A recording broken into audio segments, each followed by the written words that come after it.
The recovery mission in Mt Maunganui had to be called off shortly before midday today after an alarm went off up the mount and a crack was discovered, raising fears of another slip.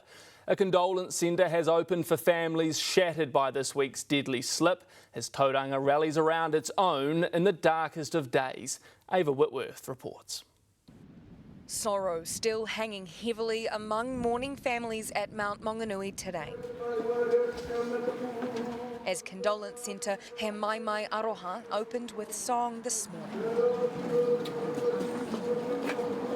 A place for grieving whānau and the wider community to come together. There's a token of appreciation, a token of affection, of care and compassion for those that are really going through the struggle right now with the tragedy that's before us. The Mayor there with his family, a community that is now rallying together in support. My kids have been asking every time I go home, you know, who have they found and what's going on. So, you know, that's what I mean, the whole community feels this. So to have that outlet where they went and wrote cards and wrote messages to the family, you know, it's pretty special. There are many stories emerging. I just missed the slip by 10 minutes. I'd come out of the pools and was walking back to my car and got to my car and I hear the sirens all coming through. Just got to work just to do some volunteer work and got out of the vehicle and having a morning chat and then just heard all like firecrackers, like loud firecrackers. It must have been all the roots of the trees breaking. Oh, my mind just went straight into the scream, you know, the people screaming, you know. And more details about the 6 believed to be dead. The family of victim 15-year-old Max Firskey issued a statement today. Max was an incredible, kind and beautiful human being. He was a wonderful son, a devoted big brother, grandson, nephew, friend, teammate and boyfriend. He was such a good kid and he is so deeply loved. Just days ago, my biggest fear was him getting his driver's license. How I wish now that he could have experienced the joy of driving and so many other moments that growing up brings. Our lives have changed so suddenly and so completely. We will never be the same. The family also thanked everyone working on the recovery and said they'd been cared for with extraordinary kindness, compassion and empathy. These families are in amazing spirits for what's happened. You can imagine how hard it is. I can only imagine what the families are going through right now and I'm just here to pay my respects to the people. Yes, we're just here to pay our respects and our hearts are with all those families. The families have been overwhelmed by the wider support. We've seen tons of food being prepared, meals being prepared for people, bouquets of flowers, spaces being opened up, doors being opened.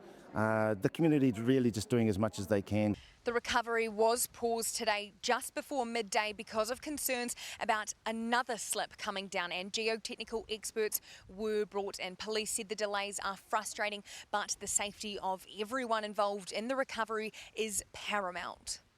It would be foolish and negligent of me or any of us to continue work today, but based on further examination and further technical gear that they can bring in, we can mitigate that risk and continue the work that we have to do for these families. The last thing we want to do is put those workers at risk.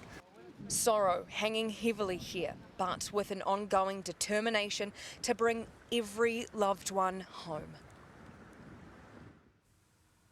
Ava joins us now. Ava, what's the mood there on the ground like? What are people doing to show their care and compassion for this tragedy? It's been a very emotional day here today, Ollie. The cordon behind me here has been very busy all day with lots of people coming in to leave flowers, even write a message or just stand here for a while. But there's definitely been a lot of chatter today. 2 women that I spoke to earlier had actually just met for the first time today in front of this cordon. They were hugging each other, offering hugs to other people, and we're just talking about how important empathy is in a situation like this.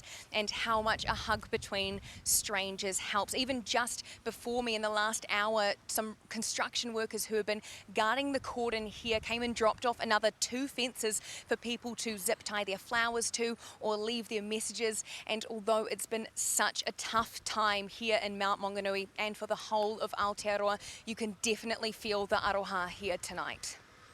Ava, thanks very much. And Mark Mitchell, Minister for Emergency Management and Recovery, spoke exclusively today with 3 News from an event in Auckland.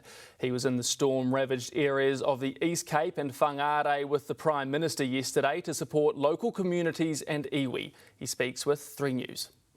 The one thing that we have these weather events come through, and this was a significant one, is that the communities do respond. They do come together, they support one another. I guess it's something that we're good at as Kiwis, and you see that happening in the Mount at the moment. My message to families is that the whole country is behind you, they're grieving with you, they're supporting you. This is a tragedy, not just for the families, but for us as a country as well. I'll be heading back down to the Mount tomorrow, and then I'll plan to be back on the road and moving back around the regions, particularly those that are still in a state of emergency, to make sure that we are surging the support and make sure that I'm really clear about what we need to do in supporting the recovery.